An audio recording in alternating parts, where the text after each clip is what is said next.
থেকে 3 মিনিটের একটি ছোট গল্প শুনে যাবেন, আশা করি ভালো লাগবে। একটি ছেলে খুবই সাদাসিধা ছিল।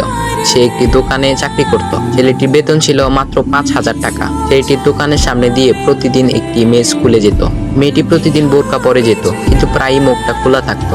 একদিন হঠাৎ করে ছেলেটির নজর পড়লো মেয়েটির দিকে। এভাবে বেশ কয়েকদিন যাবার পর মেয়েটি বুঝতে পারলো ছেলেটি তাকে লক্ষ্য করে। মেয়েটিও বাঁকা চোখে ছেলেটির দিকে তাকাতে শুরু করলো। ছেলেটি মেয়ের চলাফেরা দেখে মুগ্ধ হলো।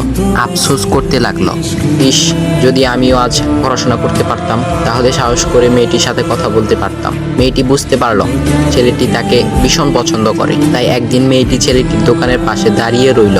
তখন ছেলেটি দুপুরের খাবার খাওয়ার জন্য দোকানের বাইরে আসে। সে চায়ের দোকানে গিয়ে 5 টাকার একটি রুটি খেয়ে পানি পান করে আসতে লাগলো। তখন মেয়েটি তার কাছে গেল। তুমি ভাত খেলে না, রুটি দিয়ে পেট ভরবে? তখন ছেলেটি মেয়েটিকে দেখে অবাক হয়ে গেল। তখন ছেলেটি বলল, আমি ভাত খেলে আমার মা, বাবা আর ছোট বোনকে কি খাওয়াবো? মেয়েটি শিক্ষিত, তাই অল্পতেই বুঝে গেল।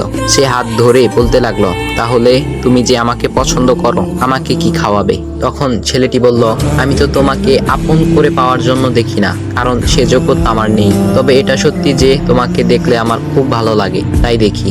মেয়েটি ছেলেটির কথা শুনে চোখের পানি ধরে রাখতে পারলো না। সে বুঝে গেল ছেলেটির চরিত্র ও ভাবনা অনেক সুন্দর। সেদিন মেয়েটি চলে গেল। বাসায় গিয়ে রাত্রিবেলা মেয়েটি অসুস্থ হয়ে পড়ল। পরে তাকে ডাক্তারের কাছে নিয়ে আসা হলো। বলা হলো মেয়েটার 2টি কিডনি নষ্ট হয়ে গেছে।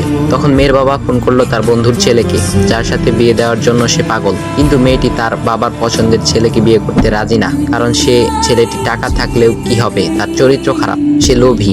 এদিকে মেয়েটির কোনো লোভ ছিল না। যাই হোক, হবু জামাই আসার পর তাকে সব খুলে বলল, তোমার থেকে একটি কিডনি খুলে আমার মেয়েকে দাও। তুমি তো বলছো আমার মেয়েকে তুমি অনেক ভালোবাসো, তাকে পেলে তুমি ভালো হয়ে যাবে, তাহলে আজ পরীক্ষা দাও। তখন ছেলেটি বলল, আমি আপনার রোগা মেয়েকে বিয়ে করতে পারবো না, আমার কি সুস্থ মেয়ের অভাব নাকি? এ বলে সে চলে গেল। বাবা তখন কেঁদে কেঁদে মেয়ের কাছে সব খুলে বলল। মেয়েটি বলল, বাবা তুমি কেঁদো না, একটা পথ এখনো আছে। আমাদের সামনে মোড়ে বড় একটা দোকান আছে না, তুমি সেখানে যাও। সেখানে যে তাইয়ুব নামের একটা ছেলে আছে, তাকে নিয়ে আসো। আমার কথা